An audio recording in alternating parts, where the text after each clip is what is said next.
غلبت الروم في أدنى الأرض وهم من بعد غلبهم سيغلبون في بضع سنين لله الأمر من قبل ومن بعد ويومئذ يفرح المؤمنون بنصر الله ينصر من يشاء وهو العزيز الرحيم وعد الله لا يخلف الله وعده ولكن أكثر الناس لا يعلمون يعلمون ظاهرا من الحياة الدنيا وهم عن الآخرة هم غافلون صدق الله العظيم. அல்லாஹ்வின் மகத்தான கிருபையினால் இன்றைய தஃசீருக்காக வேண்டி எடுத்துக்கொள்ளப்பட்ட சூரா சூரத்துர் ரூம். அல் குர்ஆனிலே 30வது சூறாவாக இடம்பெற்றிருக்கக்கூடிய சூரத்துர் ரூம். அதிலே எல்லாம் வல்ல அல்லாஹ் 7 வசனங்களில் ரோம வல்லரசை பற்றி, பாரசீக வல்லரசை பற்றி, அதனுடைய வெற்றி தோல்வி பற்றி எல்லாம் வல்ல அல்லாஹ் இந்த வசனங்களிலே குறிப்பிடுகிறார். எல்லாம் வல்ல அல்லாஹ் இந்த வசனத்திலே குறிப்பிடுகின்ற பொழுது அலிஃப் லாம் மீம் குலிபத்தில் ரூம். ரூம் என்று சொன்னால் ரோம், அதாவது ரோம பேரரசு. இந்த ரோம பேரரசு இது தோல்வியை தழுவியது என்று எல்லாம் வல்ல அல்லாஹ் இந்த சூறாவை இப்படி ஆரம்பிக்கிறார். இந்த சூறாவுக்கு பெயரே சூரத்துர் ரூம், ரோம பேரரசு என்று இந்த சூறாவின் பெயராக அல் குர்ஆனிலே இடம்பெற்றிருக்கிறது. நபி ஸல்லல்லாஹு அலைஹி வஸல்லம் அவர்களுடைய காலத்திலே 2 வல்லரசுகள் இருந்தன. ஒன்று ரோம வல்லரசு, இரண்டாவது பாரசீக வல்லரசு. ரோம் என்று சொன்னால் வாட்டிகன், ரோம் நகரம் என்று சொல்லப்படுகிறது. அந்த ரோம பேரரசு. பாரசீகம் என்று சொன்னால் இன்றைய ஈரானாக இருக்கக்கூடிய ஈரான் என்பதுதான் பாரசீகம். இது குறித்து அல்லாஹ் ரப்பல் ஆலமீன் பேசுகின்ற பொழுது 2 வல்லரசுகளுக்கு இடையே சண்டை வந்த சமயத்தில் பாரசீக வல்லரசு வெற்றி பெற்றது. ஒலிபத்தில் ரூம், ரோம வல்லரசு தோல்வியை தழுவியது. ஃபீ அத்னல் அர்தி, இந்த பூமிக்கு பக்கத்தில் இருக்கக்கூடியது. எல்லாம் வல்ல அல்லாஹ் இந்த வசனத்திலே சொல்லி காட்டுகிறார். வஹும் மின் பஅதி கலபிஹிம் சயக்லிபூன். இந்த ரோம பேரரசு தமது தோல்விக்கு பிறகு வெகு விரைவில் அவர்கள் வெற்றியை பெறுவார்கள். அல்லாஹ் ரப்பல் ஆலமீன் இங்கே குறிப்பிடுகிறார். அப்ப பாரசீகம் வெற்றி பெற்றது, ரோம் பேரரசு தோல்வியை தழுவியது. இருந்தாலும் கூட அந்த ரோம பேரரசு அந்த தோல்விக்கு பிறகு சீக்கிரமாக வெகு விரைவாக அவர்கள் வெற்றியை பெறுவார்கள். அல்லாஹ் குறிப்பிடுகிறார். வெகு விரைவாக அப்படின்னா சில ஆண்டுகளிலேயே ரோம பேரரசு வெற்றியை பெறும் என்று எல்லாம் வல்ல அல்லாஹ் இங்கே குறிப்பிடுகிறார். லில்லாஹி அம்ரு மின் கபுலு வ மின் பஅது. அல்லாஹ்விற்கு வெற்றி தோல்வி எனும் அதிகாரம் அல்லாஹ்விற்கே சொந்தம். இந்த வெற்றிக்கு பிறகும் இந்த தோல்விக்கு பிறகும் வெற்றி தோல்வி என்ற அந்த அதிகாரம் அது அல்லாஹ்விற்கே சொந்தமானது.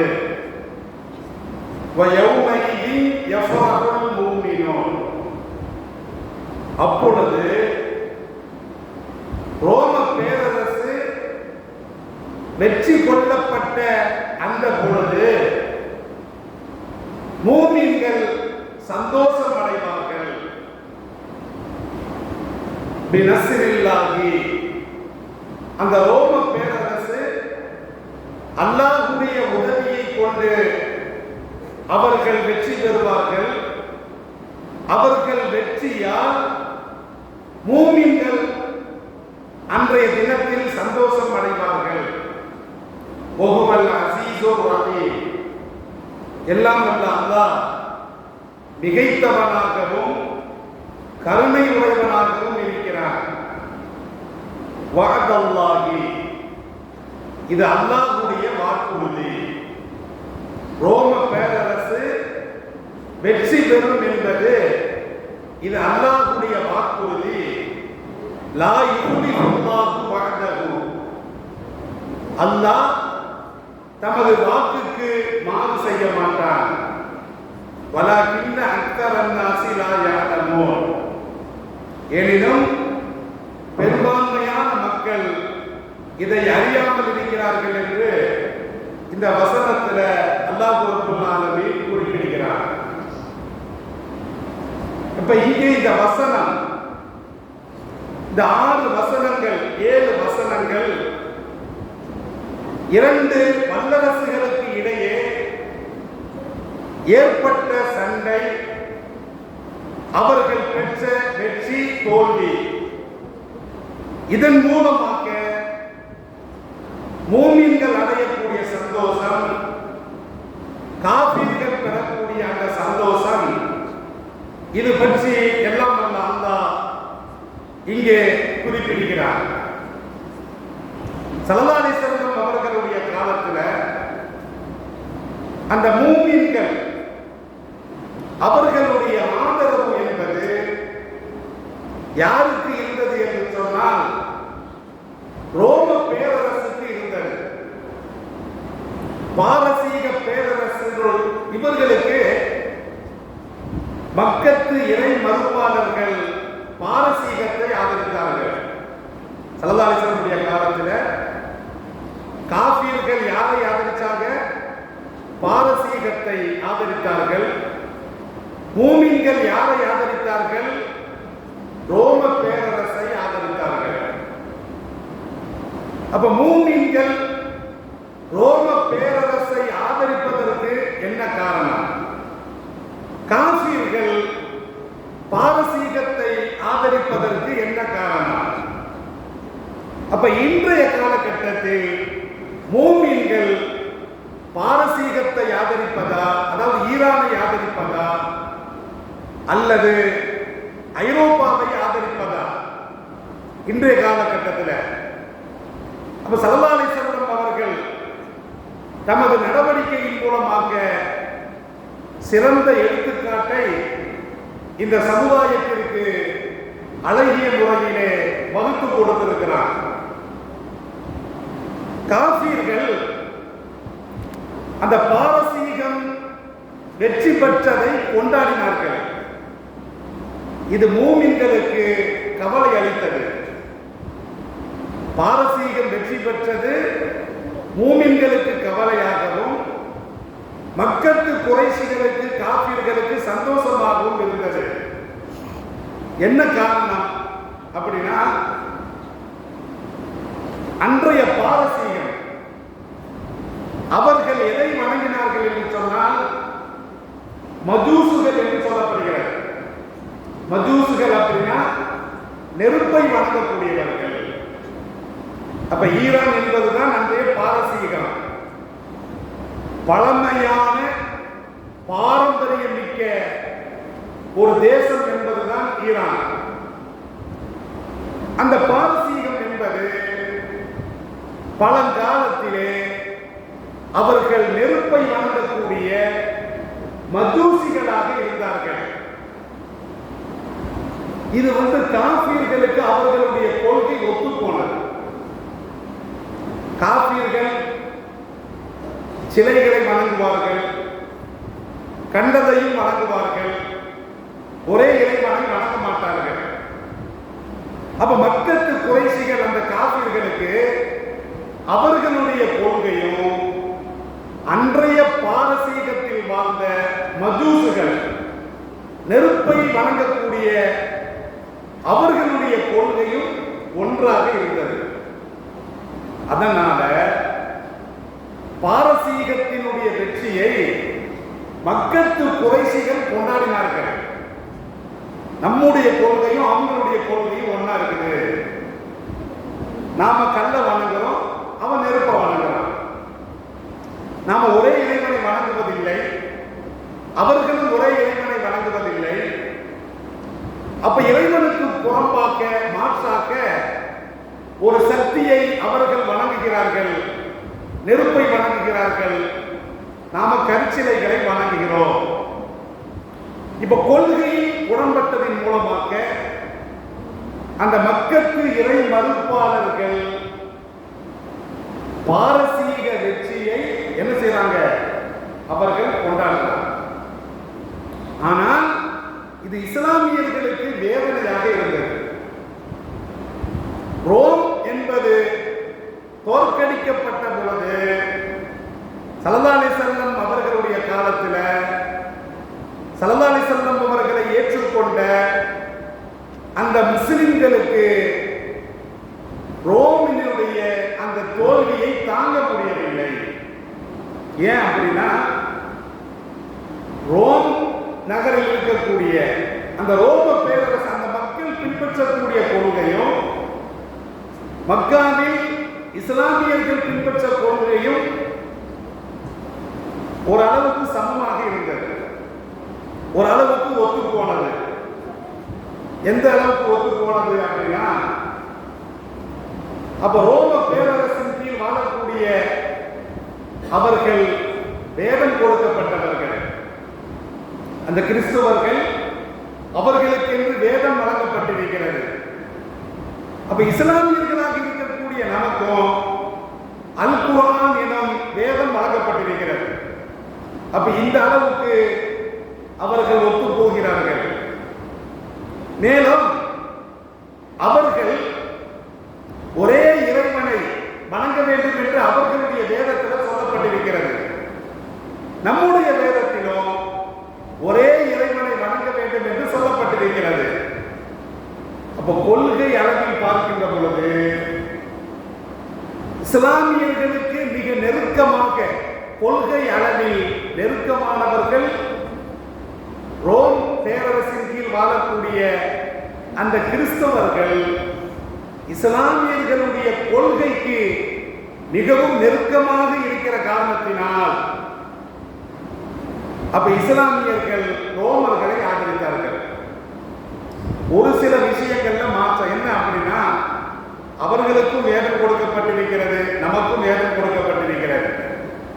அவர்களுடைய வேதமும் ஓரிரை கொள்கையை சொல்லுகிறது, நம்முடைய வேதமும் ஓரிரை கொள்கையை சொல்லுகிறது.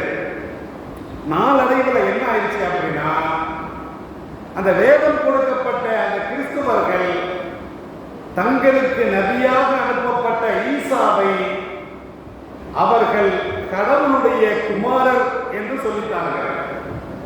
கடவுளுடைய குமாரர், இன்னும் ஒருபடி மேலே அவர்தான் கடவுள் என்ற அந்த கொள்கையின் அளவில் அவர்கள் போயிட்டார்கள். இந்த விஷயத்துல தான் மாறுபாடு. கொள்கை அளவில் இந்த ஒரு சில விஷயங்களில் தான் அந்த ரோம் பேரரசின் கீழ் வாழக்கூடிய அந்த கிறிஸ்துவர்கள் மாறுபட்டார்களே தவிர மற்ற ஏராளமான கொள்கை கோட்பாடுகள்ல இஸ்லாமியர்களுக்கு அவர்கள் நெருக்கமாக இருந்தார்கள். எனவே நபி ஸல்லல்லாஹு அலைஹி வஸல்லம் அவர்களும் அவர்களை பின்பற்றிய இஸ்லாமியர்களும் ரோம பேரரசை ஆதரிக்க வேண்டிய அந்த நிலை ஏற்பட்டது. அப்ப இந்த சமயத்தில்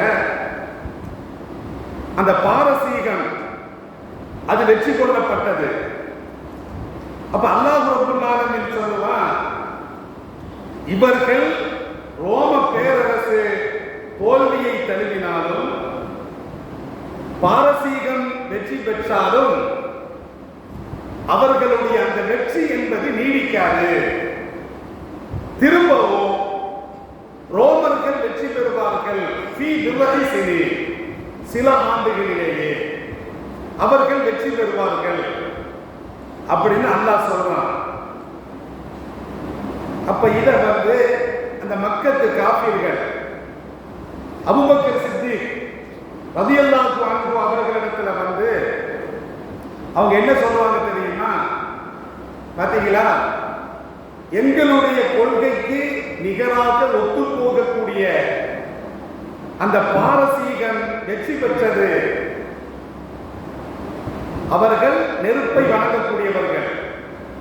இதே மாதிரி இந்த மக்காவில எங்களுடைய கொள்கை தான் ஜெயிக்கும்.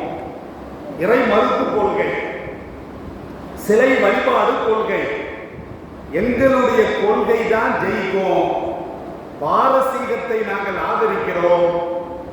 அவர்களுக்கு கிடைத்த வெற்றியை போன்று இந்த மக்காவில் எங்களுக்கும் கிடைக்கும் அப்படின்னு அந்த குறைஷிகள் அபூபக்கர் சித்திக் ரலியல்லாஹு அன்ஹு அவர்களிடத்துல சொல்றாங்க.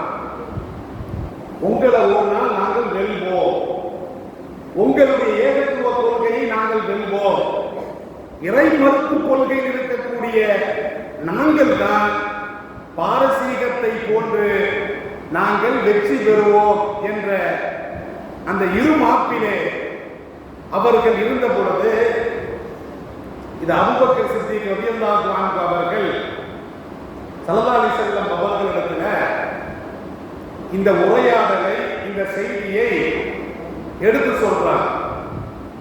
இப்படி காஃபிர்கள் சொல்றாங்க அப்படிங்கும் பொழுதுதான் நபி ஸல்லல்லாஹு அலைஹி வஸல்லம் அவர்களுக்கு எல்லாம் வல்ல அல்லாஹ் இந்த வசனத்தை இறக்கி வைக்கிறான். எந்த வசனம் அப்படின்னா, ஃபீ அத்னல் அர்தி வஹும் மின் பஅதி கலபிஹிம் சயக்லிபூன் ஃபீ பித்இ ஸினீன்.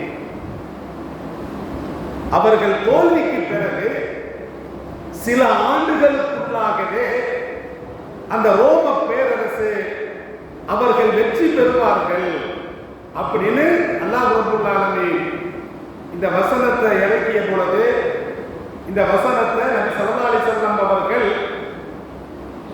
அபூபக்கர் சித்திக் அவர்களிடத்துல ஓதி காட்டுவாங்க.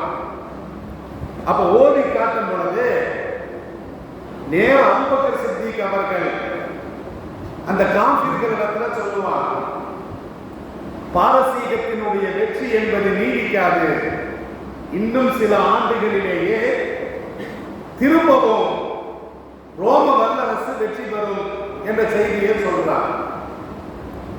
அப்ப எப்போ வெற்றி பெறும் அப்படின்னா அபூபக்கர் சித்திக் அவர்கள் சொல்லுவாங்க, ஒரு 5 ஆண்டுகள் கழித்து. ஃபீ பித்இ ஸினீன் அல்லாஹ் குர்ஆன்ல சொல்றான், சில ஆண்டுகள், 5 ஆண்டுகள் கழித்து அப்ப ரோம பேரரசு வெற்றி பெறும் என்பதை அபூபக்கர் சித்திக் அவர்கள் சொன்ன பொழுது 5 வருஷம் கழிச்ச பிறகு ரோம பேரரசு வெற்றி பெறல. அப்ப மக்கத்து குறைஷிகள் காஃபிர்கள் கேட்கிறான், ஏளனம் செய்கிறார்கள். பத்தியா, வெற்றி என்பது பாரசீகத்துக்கு செய்திக்குத்தான். ரோம பேரரசு வெற்றி பெறாது. அப்ப நாங்கள் தான் உங்களை மிகைப்போம் என்ற அடிப்படையில அந்த மக்கத்து இறை மறுப்பாளர்கள் சொல்றாங்க. இது அபூபக்கர் சித்திக் அவர்கள் நபி ஸல்லல்லாஹு அலைஹி வஸல்லம் அவர்களிடத்தில் சொல்றாங்க, அல்லாஹ்வின் தூதர் அவர்களே, உங்களுக்கு இறங்கிய இந்த செய்தியை ரோம பேரரசு வெகு விரைவில் வெற்றி பெறும் என்ற அந்த செய்தியை நான் சொன்னேன். சில ஆண்டுகள் சில ஆண்டுகள் என்று அல்லாஹ் குறிப்பிடுகிறான். நான் ஒரு 5 ஆண்டுகளுக்குள்ளாகவே அந்த ரோம பேரரசு வெற்றி பெறும் என்று சொன்னேன். 5 வருஷம் கழிச்சிருச்சு, இன்னும் ரோமபுரி வெற்றி பெறவில்லை. மக்களுக்கு குறைஷிகள் ஏளனம் செய்கிறார்கள் அப்படின்னு சொன்ன பொழுது ஸல்லல்லாஹு அலைஹி வஸல்லம் அவர்கள் சொல்றாங்க, பிலா பிலா என்ற அந்த வார்த்தை என்பது 1 to 9 வரைக்கும் போயிடும். சில ஆண்டுகள். அப்ப பிலசினின் அப்படின்னா 1 to 5 மட்டும் குறிக்காது, 1 to 10க்குள்ளாக 9 வரைக்கும் குறிக்கும் என்று உமக்கு தெரியாதா அப்படின்னு நபி ஸல்லல்லாஹு அலைஹி வஸல்லம் அவர்கள் சொன்னார்கள். இந்த செய்தியை அபூபக்கர் சித்திக் அவர்கள் அந்த காஃபிர்களிடத்தில் சொல்லுவாங்க. அப்ப இது அல் குர்ஆன் என்பது இறைவேதம் என்பதற்கு ரோம பேரரசு தன்னுடைய தோல்விக்கு பிறகு 9 ஆண்டுகள் கழித்து ரோம பேரரசு வெற்றி வாகை சூடுகிறது. அப்ப இது குர்ஆன் என்பது முன்னறிவிப்பு செய்யக்கூடியது. பின்னால் நடக்கக்கூடிய ஒரு வெற்றியை அல் குர்ஆன் முன்னால் பேசுகிறது, முன்னறிவிப்பு செய்கிறது. அப்ப இது இறைவனுடைய வேதம் என்பதற்கு இது ஒரு சிறந்த ஒரு எடுத்துக்காட்டு. அப்ப இதைத்தான் அல்லாஹ் சொல்றான், சில ஆண்டுகளுக்குள்ளாகவே அந்த ரோம பேரரசு வெற்றியை ஈட்டும். லில்லாஹில் அம்ரு மின் கபுடு வ மின் பஅது. இந்த வெற்றிக்கு முன்னாலும் வெற்றிக்கு பின்னாலும் வெற்றியோ தோல்வியோ கொடுப்பது இறைவனுடைய அதிகாரத்தில் கட்டுப்பட்டது. ஒருவருக்கு வெற்றி கொடுக்க வேண்டும் என்று சொன்னால் அது இறைவன் நாடினால் கொடுப்பான். ஒருவருக்கு தோல்வியை கொடுக்க வேண்டும் என்று சொன்னால் இறைவன் நாடினால் கொடுப்பான் அப்படின்னு சொல்லிட்டு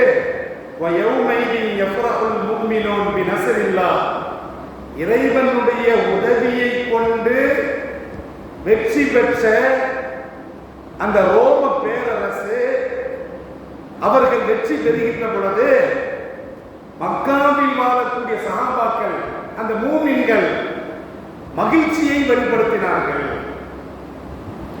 அப்ப தங்களுடைய கொள்கைக்கு மிகவும் நெருக்கமாக இருக்கக்கூடிய ஒரு கொள்கை கொண்ட ஒரு பேரரசு அவர்களுடைய வெற்றியை தங்களுடைய வெற்றியாக இஸ்லாமியர்கள் பாவித்து அவர்கள் கொண்டாடினார்கள். அல்லாஹ் சொல்றான், வஅதல்லாஹ், ரோம பேரரசு வெற்றி பெறும் என்பது அல்லாஹ்வுடைய வாக்குறுதி. லா யுக்லிஃபுல்லாஹு வஅதா, அல்லாஹ் தமது வாக்குறுதிக்கு மாறு செய்ய மாட்டான். வலாக்கின் அக்ஸரன் நாஸி லா யஅலமூன், எனினும் பெரும்பான்மையான மக்கள் இதை அறியாமல் இருக்கிறார்கள். அப்ப கண்ணியமிக்கவர்களே, அப்ப அன்றைய காலகட்டத்தில் ஸல்லல்லாஹு அலைஹி வஸல்லம் அவர்கள் ஒரு சிறந்த ஒரு உதாரணத்தை எடுத்து காட்டினார். என்ன அப்படின்னா, நமது கொள்கைக்கு ஒத்து போகக்கூடிய ஒரு கூட்டத்திற்கு தான் நாம் ஆதரவு தெரிவிக்க வேண்டும். நமது கொள்கைக்கு முரணாக இருக்கக்கூடிய ஒரு அரசுக்கோ ஒரு பேரரசுக்கோ ஒரு கூட்டத்திற்கோ நாம் ஆதரவு தெரிவிக்க கூடாது என்ற ஒரு நிலைப்பாட்டினை அல் குர்ஆன் எடுத்து வைக்கிறது. ஸல்லல்லாஹு அலைஹி வஸல்லம் அவர்கள் எடுத்து வைக்கிறார். அப்ப அன்றைய பாரசீகம் அதனுடைய வெற்றியை இஸ்லாமியர்கள் கொண்டாடவில்லை. அதனுடைய வெற்றியை கொண்டாடியவர்கள் யாரு? மக்கத்து இறை மறுப்பாளர்கள். அவர்களுடைய கொள்கைக்கும் மஜூஸ்களுடைய கொள்கைக்கும் மிகவும் நெருக்கமாக இருந்தது. அதனால மஜூசிகளுக்கு குஃபார்கள் ஆதரவு கரம் நீட்டினார்கள். அதே மாதிரி அன்றைய ரோம பேரரசு, அந்த பேரரசின் கீழ் வாழ்ந்த அந்த மக்களுடைய கொள்கையும் முஸ்லிம்களுடைய கொள்கையும் நெருக்கமாக இருந்தது. வேதம் கொடுக்கப்பட்ட வகையில் அந்த வேதங்களில் ஏகத்துவம் சொல்லப்பட்ட முறைகளில் என்ன மாறுபாடு அப்படின்னா, இஸ்லாத்துல ஒரே கடவுள் கொள்கை தான், வேற யாரும் கடவுள் இருக்க முடியாது. நாளடைவில் கிறிஸ்துவர்கள் இயேசுநாதரை கடவுளாக ஆக்கிக் கொண்டார்கள். அந்த ஒரு விஷயத்தில் மாத்திரம்தான் வேறுபாடு. மற்ற விஷயங்களில் கொள்கை கோட்பாடுகளில வேறுபாடு கிடையாது. அதனால நபி ஸல்லல்லாஹு அலைஹி வஸல்லம் அவர்களும் அவர்களுடைய தோழர்களாக இருக்கக்கூடிய சஹாபாக்களும் தாங்கள் வாழ்ந்த காலத்தில் தங்களுடைய கொள்கைக்கு மிகவும் நெருக்கமாக இருக்கக்கூடிய அந்த ரோம பேரரசை ஆதரித்தார்கள். இன்னைக்கு என்ன நிலைமை? இன்னைக்கு இஸ்லாமியர்கள் ரோம பேரரசை ஆதரிப்பதா அல்லது பாரசீகமாக இருக்கக்கூடிய ஈரானை ஆதரிப்பதா? நபியினுடைய கொள்கை என்ன? இஸ்லாத்தினுடைய நிலைப்பாடு என்ன? குர்ஆனுடைய நிலைப்பாடு என்ன? நாம ஈரானைத்தான் ஆதரிக்க வேண்டும். அன்றைய பாரசீகம், இன்றைய ஈரான் தேசம். இன்று நாம் ஆதரிக்க வேண்டிய ஆளு அமெரிக்காவோ அல்லது ரோமையோ அல்லது இஸ்ரேலையோ நாம் ஆதரிக்கவே முடியாது. நாம் ஆதரவு தெரிவிப்பது இன்றைய ஈரானுக்கு. ஏன் அப்படின்னா, இதற்கு ஸல்லல்லாஹு அலைஹி வஸல்லம் அவர்கள் தங்களுடைய வாழ்க்கையில முன்மாதிரியாக இருந்திருக்கிறார். இன்றைய காலகட்டத்தில் ரோமர்களுடைய கொள்கையும் நம்முடைய கொள்கையும் எதிரும் புரியும். இன்று கிறிஸ்துவர்கள் எல்லா விஷயங்களும் நமக்கு ஒத்து போகிறாங்களா? கிடையவே கிடையாது. அவர்களுக்கென்று வழங்கப்பட்ட வேதத்தை மாற்றிவிட்டார்கள். அவர்களுக்கு இறங்கியது போன்று அந்த வேதம் இப்போது இருப்பது கிடையாது.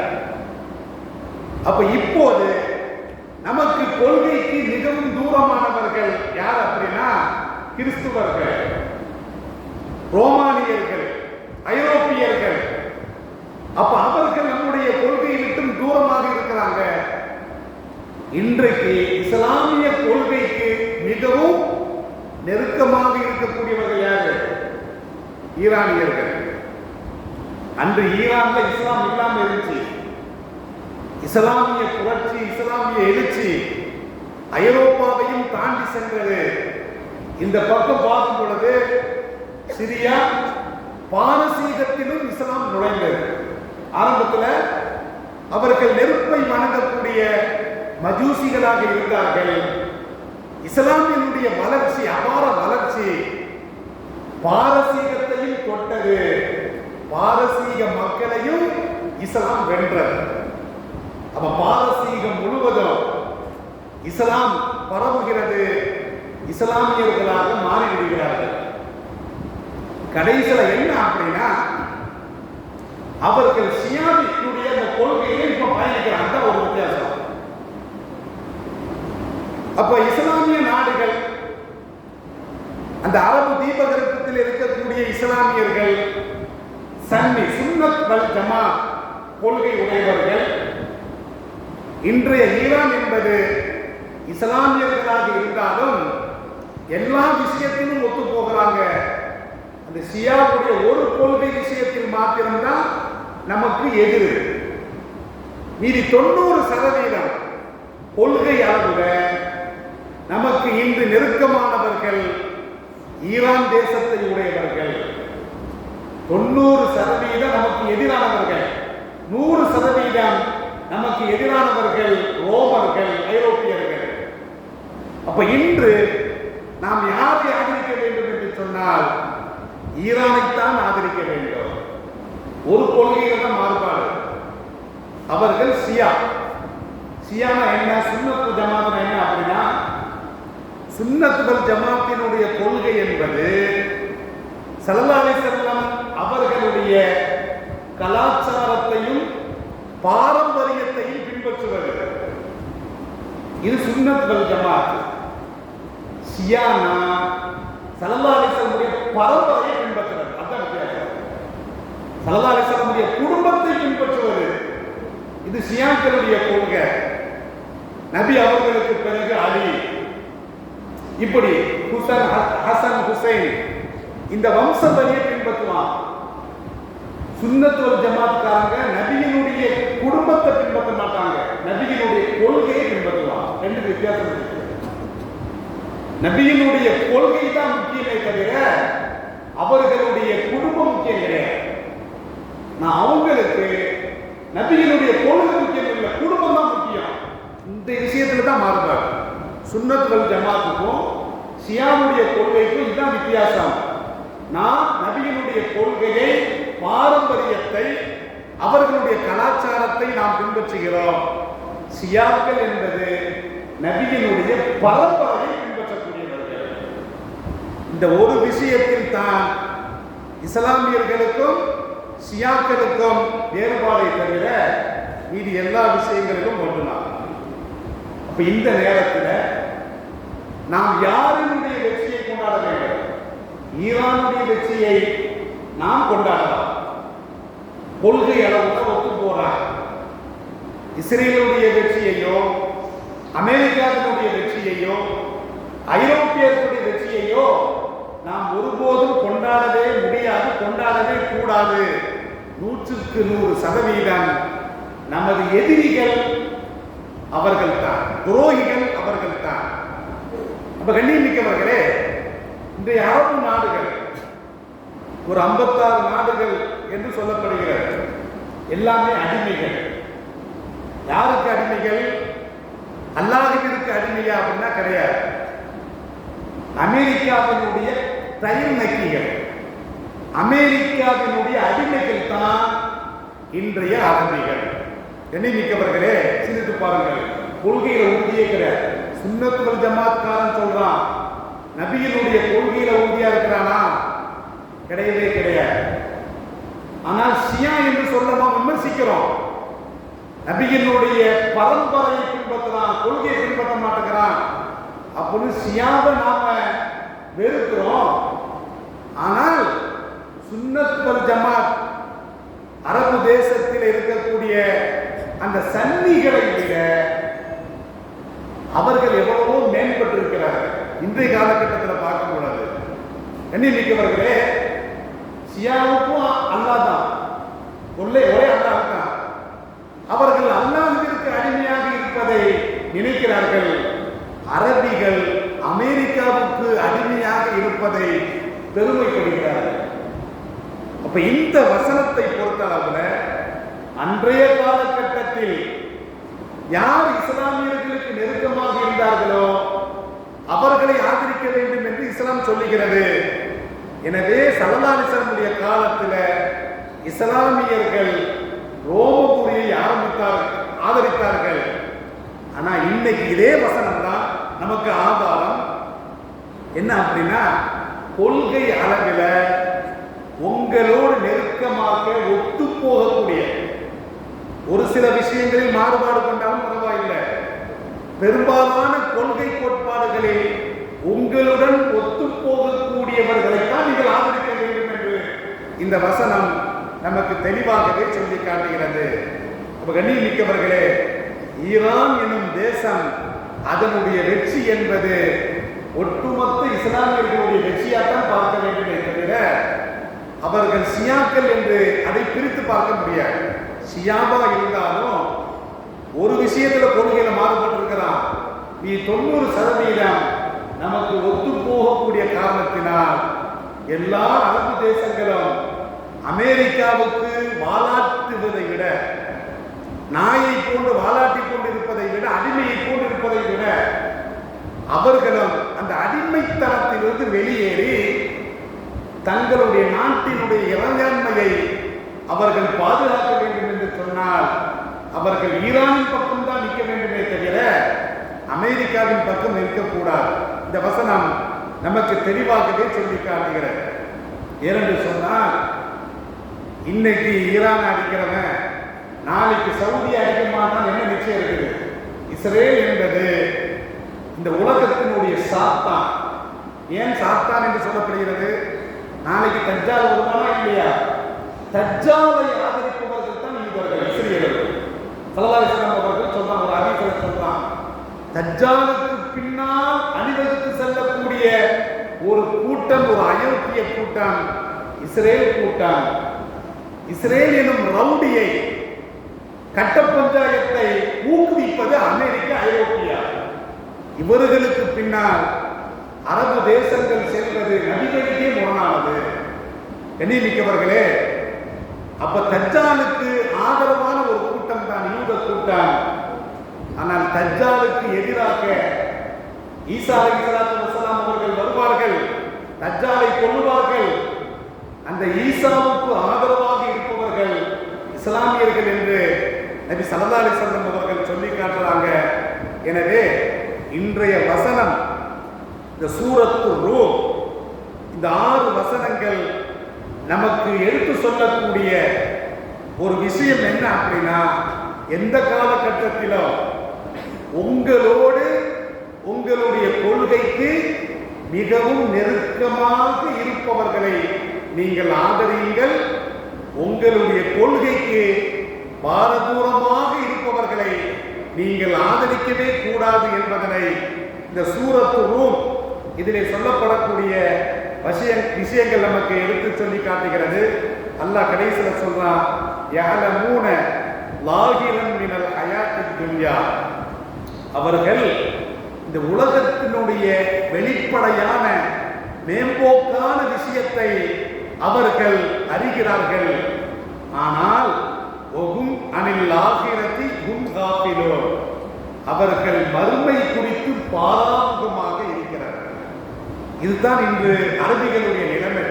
உலகம் உலகம் அப்படின்னு வெளிப்படையா பெட்ரோல் வளம் கொளிக்கிறது, துட்டு துட்டு அப்படின்னு உலகம் உலகன்னு அரபு தேசங்கள் உலகத்தினுடைய வெளிப்படையை, மேம்போக்கான தன்மையை அவர்கள் பின்பற்றுகிறார்கள்.